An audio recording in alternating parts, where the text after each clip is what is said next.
All righty, we are now recording. We are here this morning to talk a bit about online student self-assessment. So I already put the link to the presentation in the chat. Now I'm going to share my screen to the presentation. If at any point during my screen share you do not see what I'm talking about, somebody please help me by unmuting and letting me know so I can refresh that screen share. But right now, you should be looking at a slideshow presentation. In fact, I'm going to make it quite large now. Perfection. And here we go. Again, if you haven't yet done so, do be sure to sign in to the chat. This is for 1 hour of flex credit. And here we are on a Friday morning. I appreciate you all being here to talk about this topic, which I feel is actually really important to online teaching and frankly, any kind of teaching.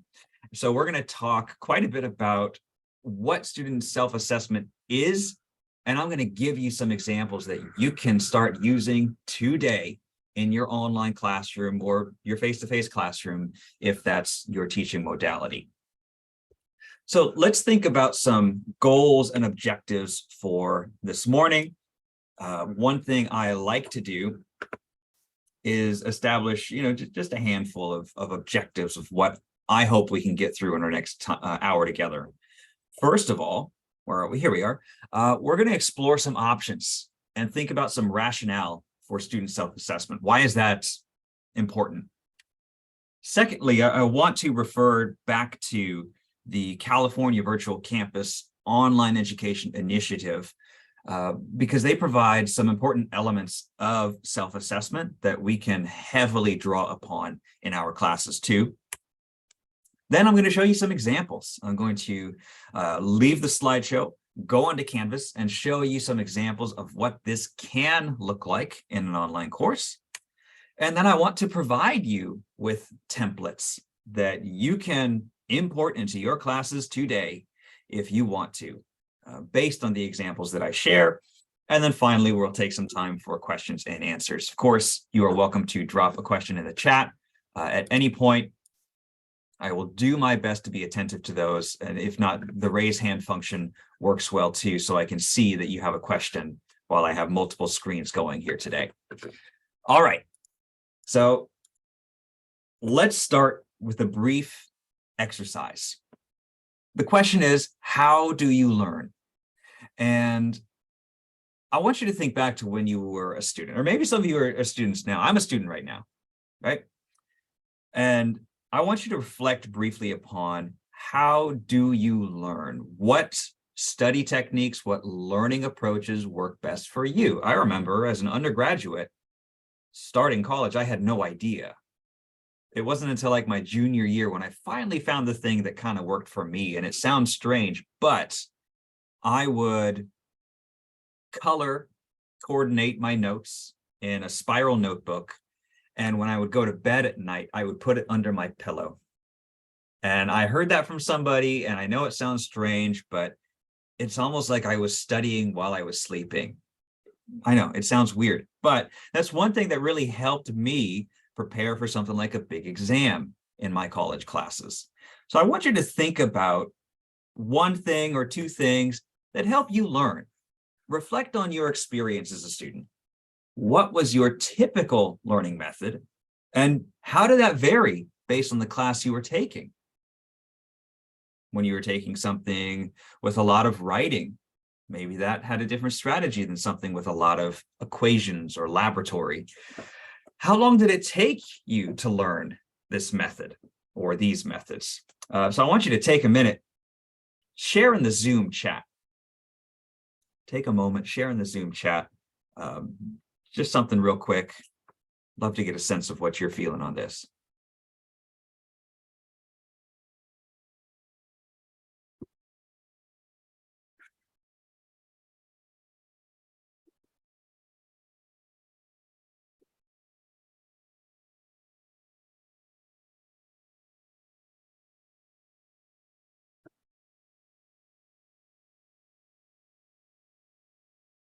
Chat box went away.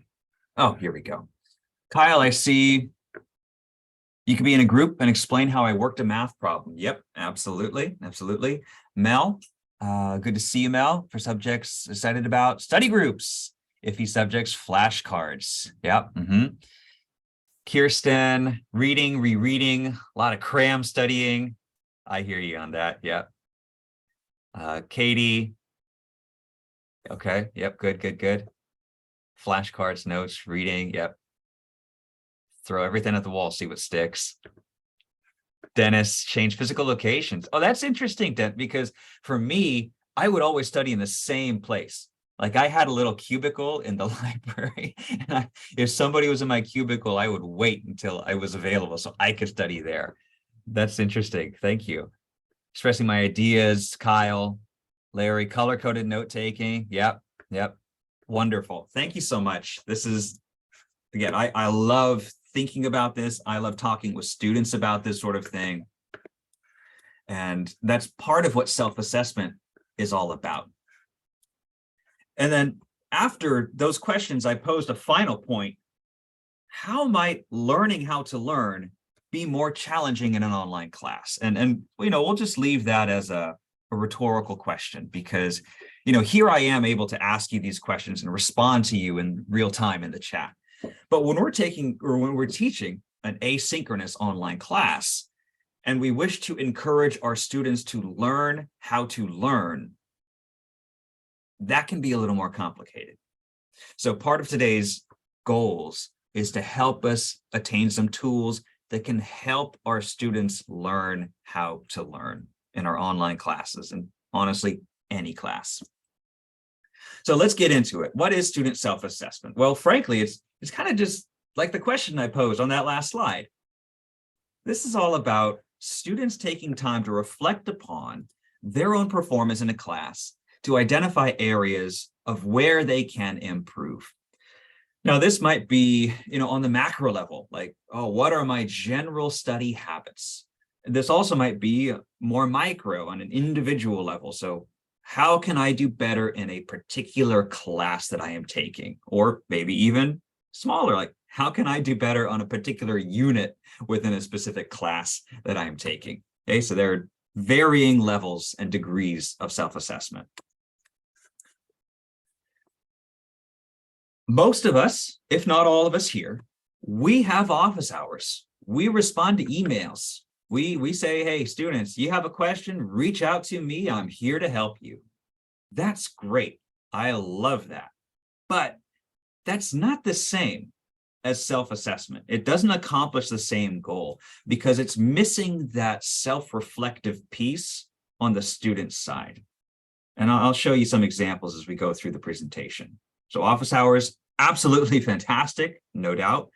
But self-assessment is a slightly different approach, and for good reason.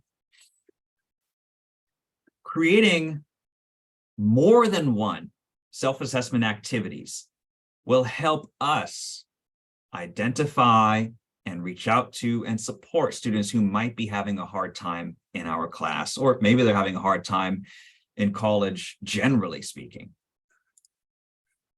And this comes from the CVC OEI, again, that California virtual campus, where they state effective learning, particularly online learning, requires that students frequently reflect on their progress, make and adjust goals and learning strategies, and identify areas for improvement. So as online teachers, I feel that it's on us to make space for these opportunities so that our students can have dedicated time that is worth their time in our classes to reflect upon their learning and become stronger learners. So there are lots of types of self-assessment. Today, we're going to focus on 4. And again, I'm going to describe them, I'm going to show them to you, and then I'm going to give them to you so that you can use them in your classroom too. The first one is a pre-semester or early semester self-assessment. This might be something that you do during week 1 of your class, or maybe you email it to students before your class even begins. And you get a baseline for how students feel they are in terms of their academic skills and goals and interests. And it's not just a great way to get to know our students, but it's also a way for us to figure out who we might need to support a little bit more compared to other students who've been taking online classes successfully for quite some time. Second is a content self-assessment. This is when in a course, and of all of us here, I see a wide variety of programs and classes that we teach. I see law, psychology. I teach anthropology, poli-sci, reading. So there are lots of options here, and that's good because all of us have unique content in our courses. So a content self-assessment asks our students to report how comfortable they feel in terms of mastery, in terms of knowledge with specific topics in our classes. And every one of us knows that some topics in our courses tend to give students more trouble than others. So those are often the more challenging topics that we try and focus a self-assessment on. Third is a metacognitive self-assessment. This is often more broad, and metacognition is really the process of thinking about our thinking, or in case of a student, thinking about their learning. So how do they learn? What are their strengths? What are their areas of potential improvement? So this can be very impactful on that broader scale, no matter what classes a student is taking. And then finally, an assignment-specific self-assessment. Maybe, in your classes, perhaps you assign a project, a big paper, more than one, just one, whatever. But often these bigger assignments can be accompanied by a self-assessment tool for the students to really assess how they think they did, and then further explain why they feel they performed a certain way. Okay, so again, these are the 4 examples we're getting into today, and let's move right along to some best practices of self-assessment. All right, so if you've been in a workshop with me before, I sound like a broken record repeating this point again and again and again, but I always like to refer back to something. And what I usually refer back to is the CVC OEI course design rubric. Again, that's California Virtual Campus Online Education Initiative. This is a California statewide initiative for online learning. And back in 2014 is when it was first created. And since then, it's been revised and updated and whatnot. But this course design rubric provides quite a few things for online teachers to consider very carefully as they teach their courses.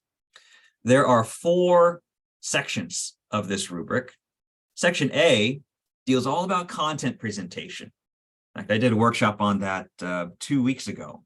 If you want to see the recording, I'll give it to you after we're done here. Section B is about interaction. So how do students communicate with their teacher and with each other in the online space? Section C is all about assessment. And that could be your quizzes, your projects, your discussion forums, anything that assesses learning is under that section C. And then finally, section D, accessibility. Now, today, we're talking about student self-assessment. So clearly, we're going to be focused on a part of section C. And there are 8 elements of section C. The one that pertains to our discussion today is C8, self-assessment. But of course, the others are very interesting too. They basically boil down to the first 4, thinking about, are the assessments we give an effective way to measure learning? And then C5, C6, and C7 in the bottom half thinks about, are we giving our students adequate guidance and adequate feedback as they engage with our assessment materials online? And C8, that specific element, is all about that self-assessment piece. So if you were to look at the rubric, which we're not going to do because it's really long, but if you looked at section C8, here is what you would find. There are 3 possibilities here for an online course: incomplete, aligned, or exemplary. And in terms of self-assessment, the rubric states that if there is little to no evidence that students are provided opportunities for self-assessment, then that particular element is incomplete in that course. So it's something that we should consider adding. Again, if your goal is to align with the CVC OEI rubric as a best practice. Moving on to the middle, a course that is aligned with the rubric offers several opportunities for self-assessment with feedback. And that's the important bit. This isn't just sort of, turn it in and radio silence. This is a starter to conversation between instructor and student so that we can collaborate on how they can perform better in our classroom. And then finally, to the far right is exemplary, where this rubric states there are regular opportunities in the course for student self-assessment that encourage students to seek timely additional help. Okay, so that enhances that aligned category and provides them regularly.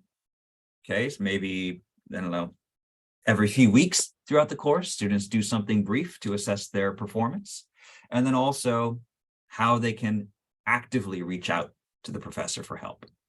Okay, so this is what we're working with here. And the examples that I'm going to share with you today, they fall in aligned and exemplary, primarily the exemplary category. So with that, let's think about what comes of this. What is the result? I don't like recommending practices that are just going through the motions. I don't. I only, within the last year, started ramping up the types of student self-assessment that I give, and I have seen a measurable difference. And here's some of the things that I've noticed. These are not just reflective opportunities for students. Yes, they are reflective. That's great, but that's not their only function. They provide a really great way to practice RSI, or regular and substantive interaction. And what I mean by that is when students self-report what's challenging them, we can more effectively intervene. And that might mean that we need to teach something better or teach something in a different way so that it's not as hard for them to understand in the online classroom. Or maybe it just means, hey, you need some individualized support. Let's get together during student hours and talk about it. Or maybe it's referring them to the writing center or the math success center, whatever that may be. This helps us identify those challenges. And one other thing that I've found particularly impactful is when we, the instructors, share about our experience as former or perhaps current students. When I'm teaching about something challenging in my anthropology class, I often tell my students online in a video or in typing, what have you, I often tell them, look, this was hard for me to learn when I was a student. Here's a trick that worked for me. And maybe it's a funny mnemonic device. Maybe it's a particular study method for this challenging things. But I find that sharing my own struggles with learning particular things is a great way to humanize our class and to relate to the students while providing them some solid tips that can help them succeed. So again, a couple things that I've seen directly within the past year of really ramping up my self-assessment in my classes. Let's get to it. I know what you're all here for. You all want to see some examples. I do as well. So let's do that. A couple things here. So when I show examples in a training or workshop like this, I always like to give you the opportunity to look at them in more depth on your own time.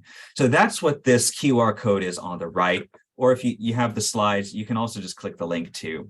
But you can scan this QR code or click this link to self-enroll in my demonstration course. And right now there's like 40 faculty in it. And it's just one of my old courses with a bunch of stuff thrown in there that might be helpful to you to see an example. And the 4 examples I'm going to share with you today are linked in this slide, but they'll only work if you're self-enrolled in my course. So I have a week 1 self-assessment, a content-specific self-assessment, a metacognitive self-assessment, and then an assignment-specific self-assessment. All right. So again, you are welcome to self-enroll and check it out on your own time, but I'm going to show you right now anyway. So if you don't want to self-enroll, you don't want to mess with that, no worries. I'm happy to share with you right now. So I'm going to do this. I'm going to stop my PowerPoint. Great. And I'm going to go to Canvas. Beautiful. And then I am going to, I think that's large enough. And if at any point you can't see Canvas, please let me know. Okay. And I always preface with this statement. Those of you who know me know it well. You do not have to do things the way that I do them. I'm here to share with you some examples of what it can look like. I strongly urge you to borrow anything that's useful to you and make it your own, right? Whatever that means to you, go for it. But I want to share with you this is actually my live anthropology class, fall 2022. And I want to share with you my live one because I've already started some self-assessment activities, and I think it's helpful to show some of the dialogue that results from them, okay? So the first one I want to share with you, back to my slide, is a pre-semester or early semester self-assessment. So look, my class is built up into weekly modules. Every week, they have a module, and I call them units, okay? So unit 1 is week 1, unit 2 is week 2, and so on. But one of the first things I do in week 1, unit 1, is I actually don't talk a whole lot about anthropology at all. As much as I want to jump into that content, I intentionally hold off on giving too much content too soon. Instead, I want to welcome them and orient them to the online classroom, make sure they understand my syllabus and my policies and practices, and also administer a self-assessment. And I don't call it self-assessment, I just call it an introduction. But look, and early on, I give videos on, here's how you submit an assignment in Canvas. That's all this video is. But then I give a questionnaire, 10 questions, not terribly long, but take a look at what I'm trying to learn about here from my students. I ask them, well, how can I help you be successful? What do you need? And I'll tell you, a lot of the answers, very, very informative. Do you predict any challenges to being successful? How do you plan to complete work?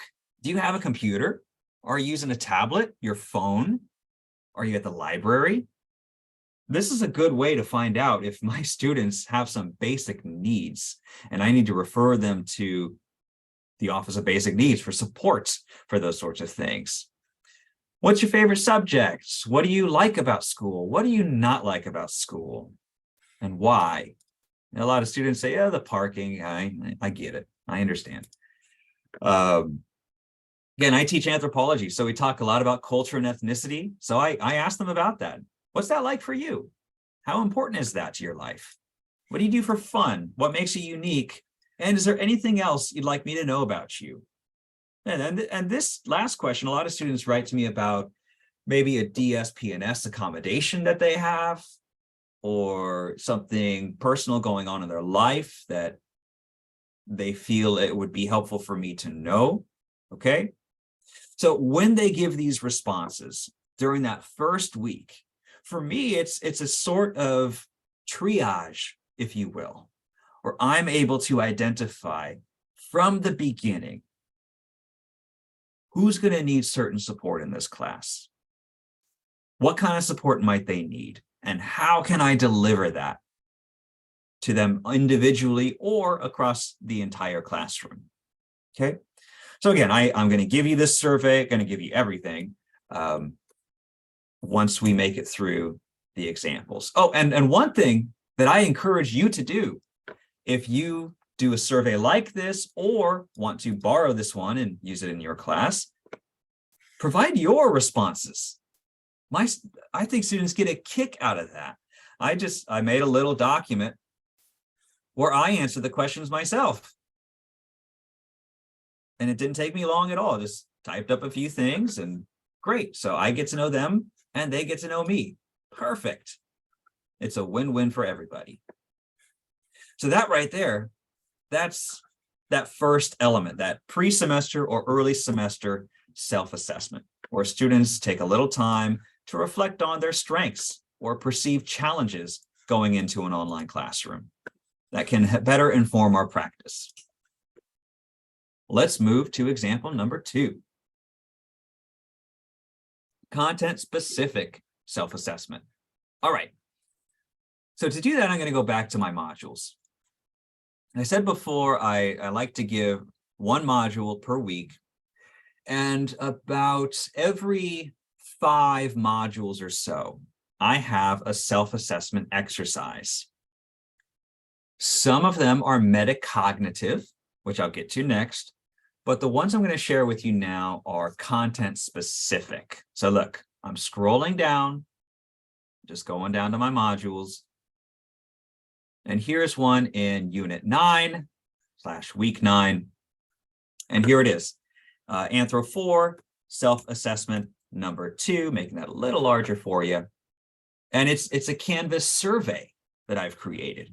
And you can adopt it for yourself as well. So look, it's 5 points. I always attach some points to it, so that way students are incentivized to do it.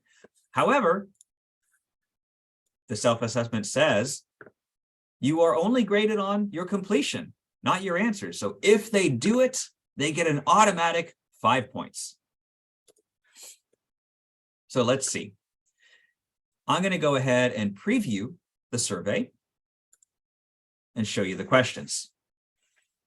Okay, great. So I asked students things about specific content items. So which of the following topics could you explain to a friend? And these are concepts from my previous month or so of class content. So phonology, morphology, syntax, nonverbal communication, language evolution, or maybe, oh no, none of them. I didn't master any of these, professor. I need some help. And question 2, ask them to write a few sentences. Hey, explain it as if you were talking to a friend. And maybe that goes back to some of the comments in the chat earlier, where a lot of you benefited from explaining things to your classmates. Question 3, which topic, if any, are you finding the most difficult to understand? So same concepts, these kind of tricky concepts in my class, and that students say, oh no, this one was the hardest for sure. And they write about it here. Excuse me, in question 4, they don't need to write about this one because it's hard for them. But then I know, okay, I need to offer more supportive materials for morphology because half the class says that's the hardest thing for them, okay? Question 4, how many hours a week do you devote to learning the material and interacting with the course? Okay, and I provide this, and I've heard different iterations of this number. You know, this is a 3-unit class, right? I often hear, oh yeah, you should be working 9 hours per week if you intend to earn an A. So I often put that as a guideline, but yeah, everybody's a little different with that number, and that's okay.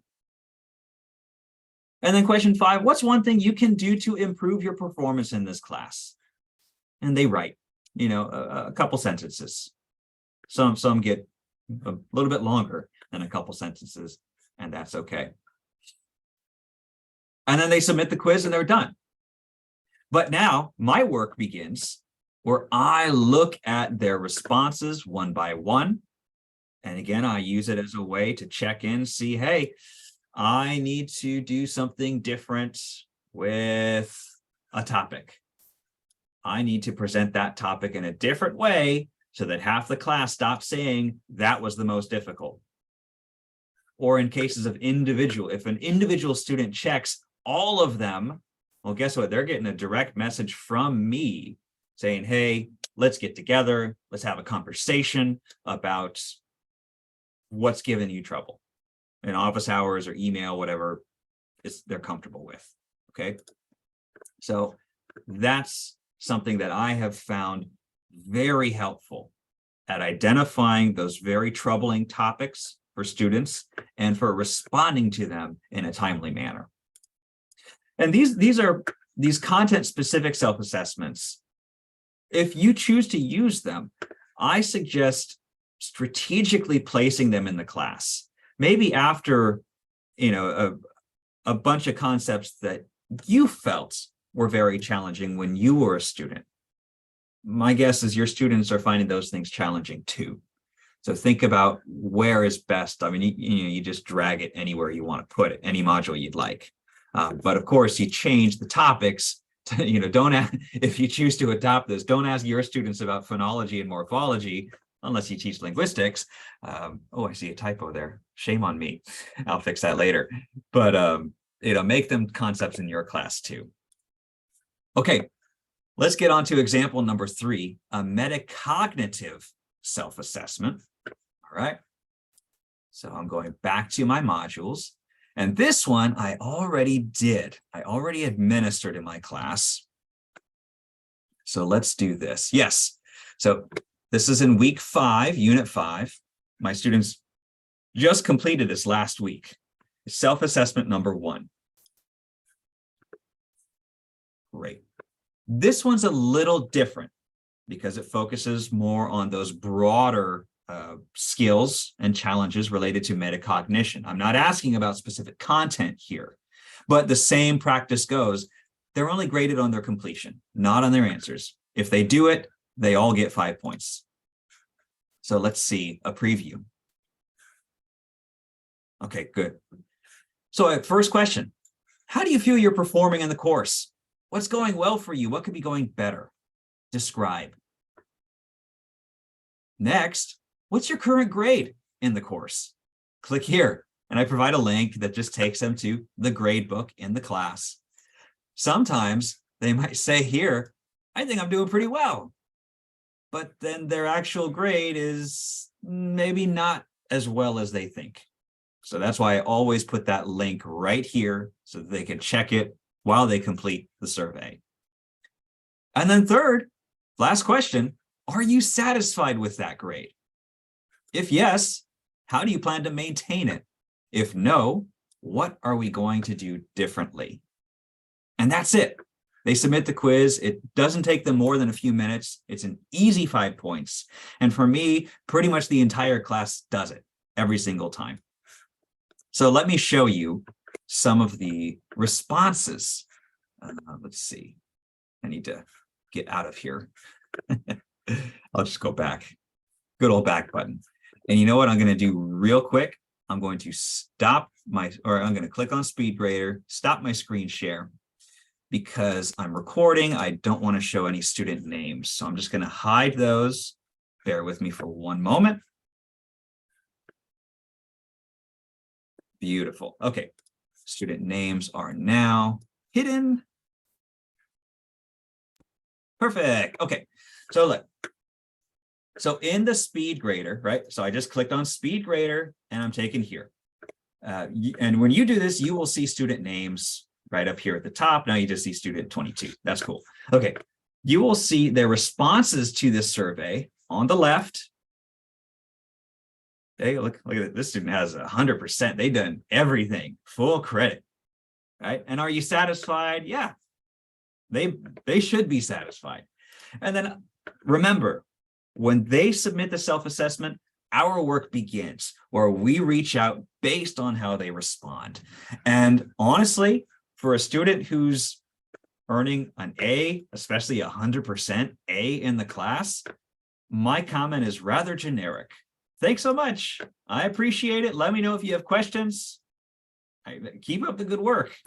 And yes, when I have other students who have extremely high scores in the class, I straight up copy and paste this comment because they're doing fine. I checked in, they let me know. I read through it. It's all good. Carry on.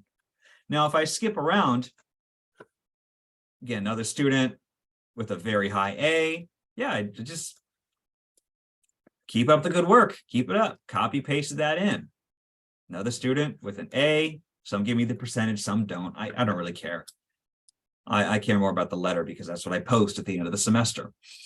Let me find one. Okay, here's one. So look, question 1. The student said last week, I need to stop waiting to the last minute. I'm going to try and do it earlier. Okay, that's a good idea. Yep. So their answer, okay, it's a little ambiguous here. They want to improve the grade to a B or above. So at this point, I would click on grades and see how they're doing. And they of course, this is what's important to me too. They are not satisfied with their performance so far. So now it is my job to help support them so that they are more satisfied with their performance. And I leave a comment on the right. Thank you for being honest. I want to help you be more satisfied with your course grade. Let's have a conversation during office hours tomorrow. Here's the Zoom link. And that was 2 days ago. Yeah, Wednesday, October 5th. I had a waiting room full of students to talk about their grades because a good number of them got a comment just like this after their self-assessment. Hey, let's have a conversation. Okay. Let's see. And then some students, they'll say, yeah, I have a 90. I want to do a little better. I need to stop cramming. So I'll say, yeah, not cramming is a good idea. Do that. Okay. So it's a good way to keep that conversation, or really to start that conversation on how are they doing? What can they do better? Everybody's got something to work on. Okay. So there we go. Some examples of real-time feedback to these student self-assessments. Alrighty. Last but not least is assignment-specific self-assessment. Okay, let me show you what that looks like in my classroom. In this class, I have one big project. The rest of their grade are the weekly low stakes assignments, but there's one big paper for them to do, or one big project rather. And it's right here. It has its own module. And you'll see there are actually 3 parts of the project. One, they have to submit a proposal on what they're going to do. And then the next one is actually the research project itself. But then in addition to that, due on the same day, November 20th, is a research project self-assessment. And students are told, hey, you just submitted your paper. Now please submit your self-assessment on your paper. And look at this.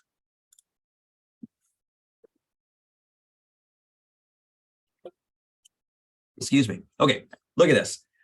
So wanted to take some time here to really clearly identify, why are we doing this, Professor? No, this is not just a performative exercise. I want you to think more critically and more reflectively of your performance on this particular thing. And so I give examples of what their self-evaluation can look like. So, for example, I give myself 12 out of 15 in this category because I did well with this. But now I see I could have done a little bit more examples there. As opposed to, I did good, but not great. That's not going to cut it. So I'm at, oops, sorry. That was weird. Okay. So I asked them to, here we go, use this template, this rubric. And sorry, I think I zoomed out too much. It's not fitting very nicely. But this is the rubric that I use when I grade their research project. And I'm asking them to do the same thing for themselves. Okay, and how did they do on a given criteria? And when they submit it, then I evaluate their self-evaluation. I say, hey, did they reach 300 to 400 words? Boom, 5 points. Did they use supporting details? Yes, they did. Boom, 5 points. And then were they honest? Like, did their paper clearly differ from what they wrote in their self-evaluation? Or was it right on the money? Boom, 5 points. So again, it's still rather low stakes, 15 points total, when their actual paper, their project, is 100 points total. But I've had students submit their paper, do this self-evaluation, and say, you know what? I'm going to add some more things to my paper to make it better. So it's helping them pause, reread that draft, and make some updates before they turn it in for good. And that alone, for me, makes this exercise worth it, because it means that they're submitting higher quality final products when they're going through the class. Oh, thanks, Mel. Appreciate it. All right. So look at that. We made it through 1, 2, 3, 4 types of self-assessment. And I've been showing you my live course, which it is a little different from my demo course, but the self-assessments are the same. So you can click these links if you want to and check them out. But what might be more impactful, here we go, is if you want to adopt your own self-assessments. And to do that, I have templates ready to go for you. Like, you can do this today in 5 minutes. So look. We're going to use the Canvas Commons.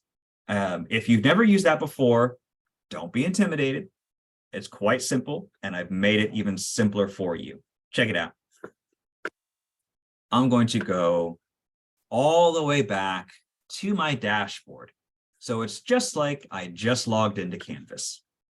Okay, so when you log into Canvas, you're going to see all these tiles with your classes. Hopefully, you're going to see an online training course or two here.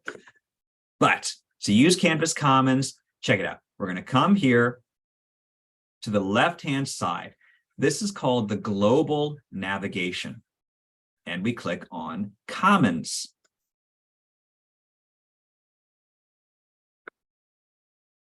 Now, this takes you to the Long Beach City College Canvas Commons. And there's 333 things that you can borrow from.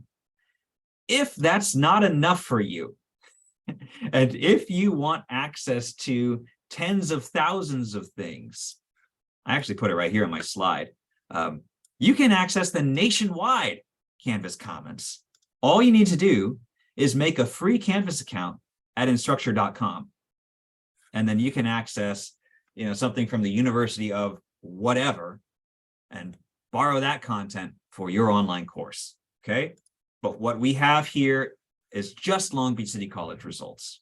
All right. So when you're looking for these items, you can do a couple things. One, you can search for my name, and anything that I put in the comments will pop up.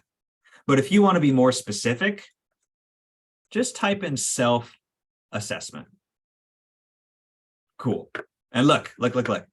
1, 2, 3, 4. These are the examples I just shared with you in Canvas. I did make them more broader. Yes, I made them broader so that they can be applied to any class, not just the anthropology one. So look. You can click on, we'll see right here. So content specific. You can click on it, and on the left, you're going to see a preview of it. So this is that quiz where I had the morphology and phonology. Can you explain that to a friend? Well, here it is more general. And I got rid of the anthropology stuff and just put topic 1, topic 2, topic 3. So if you choose to use this one, then you would just go in and add your topics. That's it. Same thing with the essay assignment. It is much more general. I still left in a lot of the language of why are we doing this? What is that for? But it's really up to you to bring in your content specific or your assignment specific, what that looks like. This is just very general. You can make it your own however you'd like to. And there is a rubric that comes with it. That is something that stays the same. Okay, so check those out. Search for self-assessment in the Commons. Take a look at these. You can use one of them. You can use all of them. Whatever makes you happy. But I'm going to show you just one on what this looks like. Let's say maybe metacognitive. Let's do metacognitive. So I'm going to click on the self-assessment. Okay, and this one is ready to go. If you import this today, this grades link will automatically update to be the grade book within your course. So don't worry, it won't take your students to my grade book. It will take them to their own grade book. So this one is perhaps the easiest one because it doesn't really need much modification. So if you want to use it, you come over here and you click import/download. And then all of your classes pop up. And these are classes that you are a teacher in. I have a lot because, well, I have a lot, but that's besides the point. All you need to do is say, look, I want it in this section, and this section. Okay, great. Then you scroll on down, click import into course. And look at that. That was like 4 clicks. And then it's just Canvas is working its magic. It's dropping it into those courses that I selected. It might take a few minutes, but I'm going to cross my fingers and see if I can show you this right now. Okay, so I'm going to one of those courses that I just imported to. And this is my demo shell, by the way. And I'm going to go to my modules. And I'm going to strategically place this in a spot where I think it might be most appropriate. Okay, and remember, this is metacognition. This is fairly open-ended. Let's do week 6. Why not? Okay, so the Canvas Commons import went into the class. Now I need to put that self-assessment within a module so my students actually do it. To do that, I find my module, week 6. I click my little plus button up here. And then I'm going to click on quiz because it is a survey. Okay, so it is technically a quiz in Canvas language. And then I scroll on down. Aha, look, there it is. Metacognitive self-assessment template. I click on it. I click add item. And it's right here at the bottom. Okay, I'm going to move it up where I want it to be. And then I'll probably click on it, click edit, and rename it. Okay, because I don't want template or self-assessment in there. I'll just name it self-assessment number 1. And then, yeah, you can add questions if you want to. That's fine. No problem. You can modify my questions if you want to. But whenever you're done, just click on save. And you're golden. It's ready to go for your students to jump in, complete that self-assessment, and then you can respond in kind. What I just showed you was, lost my slide. Here we go. Was the metacognitive self-assessment. Okay, you can repeat that same process with the other 4 from the Canvas Commons. So again, you can use one of them, you can use all of them, or you can make your own. What I hope to leave you with is really the benefit that self-assessment, it's good for our students. It helps us do our jobs better as online teachers. And I hope it's something useful to you in your online classroom. With that, we have just under 10 minutes left, which is exactly what I had planned. Let's take a little time for questions. And to do that, I am going to stop the recording. Those of you tuning in on YouTube, thanks for watching.